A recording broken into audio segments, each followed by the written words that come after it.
दो राजस्थान कर्मचारी चयन बोर्ड के कर्मचारी भी गिरफ्तार हुए हैं, उसको लेकर आप क्या कहेंगे? नमस्कार, जय हिंद। कल एसओजी की प्रेस कॉन्फ्रेंस में बताया गया था कि दो बोर्ड के कर्मचारीगण, एक तो पहले पुराने थे प्रवीण गंगवाल साहब, और एक अभी जो मौजूदा में हमारे साथ में काम कर रहे थे संजय माथुर जी, जो कि जॉइंट डायरेक्टर थे, हमारे आईटी सेक्शन के हेड थे, उनको गिरफ्तार किया गया। और ये प्रकरण 2018 की भर्ती का है, जो कि 2019 में हुआ था, जहाँ पर एज पर एसओजी की जो डिटेल्स हैं, ये शायद 38 से 39 बच्चों के ओमार शीट को भरा गया था फोटोशॉप करके, और उसमें से मेरे ख्याल से 18 बच्चे फिर पास हो गए थे। और इसके अंदर जो एजेंसी थी रारब या प्रारब लिमिटेड, जो कि दिल्ली की एजेंसी है, आउटसोर्स एजेंसी थी, उसका इन्वॉल्वमेंट था, और ये जो हमारे दो कर्मचारी थे उनका इन्वॉल्वमेंट था, और वो भी गिरफ्तार हो चुके हैं। और मुझे बहुत खुशी है कि इस पूरे प्रकरण को, जो कि इतना पुराना है, फाइनली वो हमारे टाइम पर सरफेस हुआ और हमारे टाइम पर उसका निस्तारण हुआ।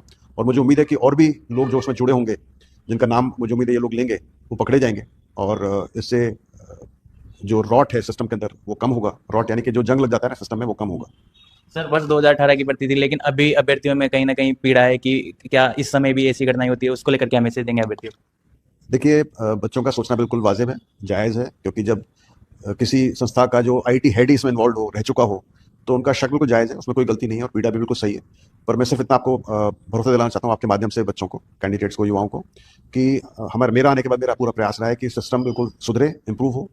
चाहे वो सीसीटीवी फुटेज ऐड करना हो, एसओपीज़ का बनाना हो, जो काम करने वाले लोग हैं उन पर नज़र रखना हो, उनकी निगरानी करना हो।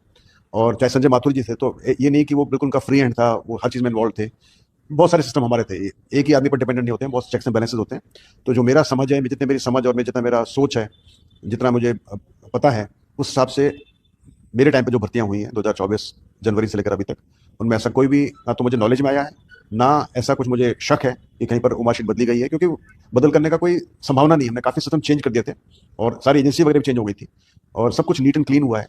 और हम तो पूरा रिजल्ट छाप रहे हैं, पहले तो खाली रोल नंबर दिया जाता था, हम तो पूरा रिजल्ट छाप रहे हैं। अभी आपको जैसे पता होगा, चतुर्थ श्रेणी कर्मचारी परीक्षा के लिए हमने 21 लाख बच्चे परीक्षा में बैठे थे, और हमने नॉन टीएसपी बच्चों का 35,500 पेज का पूरा रिजल्ट, जिसमें बच्चे का नाम, माता पिता का नाम, उसका रोल नंबर, उसके प्राप्तांक, नॉर्मलाइज मार्क्स, उसकी कैटेगरी, सब कैटेगरी, उसका मेरिट में स्थान, और उसके मार्क्स भी चतुर्थ 4 डेसिमल तक हमने दिए हैं। तो हमारा ये भरोसा है हमारे ऊपर, और हमने ये जो डॉक्यूमेंट है ये बच्चों को भिजवा दिया, ये व्हाट्सएप कर दिया बच्चों को, उनको टेलीग्राम ग्रुप पे चला गया लाखों बच्चों के पास में, और टीएसपी बच्चों का 3,500 का डॉक्यूमेंट हमने सबको शेयर कर दिया। तो ये हमको भरोसा है हमारे ऊपर। ये 10,000 उमार शीट बदली करने का जो कई लोग आरोप लगा रहे हैं, यदि वो सच है, तो मुझे उम्मीद है कि अभी 21 लाख बच्चों के पास ये डॉक्यूमेंट अवेलेबल है, 21 लाख बच्चे इसको पढ़ सकते हैं, और कम से कम 4 नाम तो बता सकते हैं। इन 21 लाख बच्चों में से किसी भी 4 नाम जो है हमको शक लगता है कि इनकी उमार शीट बदली गई है। वैसे हमारा और भी प्रयास है, बहुत ही शीघ्र हम, यदि हमारा संभव हो पाए, ये जो मैं प्रयास कर रहा हूँ, तो बहुत ही शीघ्र हम ये सभी बच्चे जो 1.5 लाख बच्चे के आसपास, 1.25 लाख 1.5 लाख के बच्चे जो कि कट ऑफ में, दोगुना कट ऑफ में है, उनके ओमार शीट हम पब्लिश कर देंगे वेबसाइट के ऊपर, और उनको सभी देख पाएंगे, सिर्फ वो अपना खुद की ओमार शीट नहीं। हमारा प्रयास है कि सभी बच्चे सबकी ओमार शीट देख पाएं और डाउनलोड कर सकें। फिर उम्मीद करूंगा मैं उन 21 लाख बच्चों से कि कम से कम वो 10,000 जो बच्चे कह रहे हैं जिन्होंने फर्जी ओमार शीट भरी है, उसमें 10 नाम तो बताएं। फिर भी इस अभी 10 बच्चे हैं जो कि फर्जी हैं, जो हमेशा पिछली परीक्षाओं के अंदर 0 नंबर लेकर आते थे, अब अचानक हुए ना, सिलेक्ट हो गए, पास हो गए, और टॉप रैंक लेकर आ रहे हैं।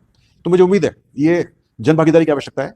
खाली अकेला सरकार, अकेली एसओजी, अकेला कर्मचारी चयन बोर्ड फर्जियों को नहीं पकड़ सकता। हम सबको मिलना पड़ेगा, हम सबको जुड़ना पड़ेगा, हम सबको प्रयास करना पड़ेगा। और मुझे उम्मीद है कि जो 21 लाख कैंडिडेट्स हैं उसमें अपनी भागीदारी निभाएंगे, और हमको बताएंगे कि साहब देखिए ये फर्जीवाड़े हैं 5 लोग या 6 लोग, तो फिर हम कोशिश करेंगे कि उनको पकड़ पाएं। और जैसे बोले 10,000 लोग फर्जीवाड़े हैं, तो फिर नेचुरली मुझे इस्तीफा दे देना चाहिए और अपने राह पकड़ लेनी चाहिए।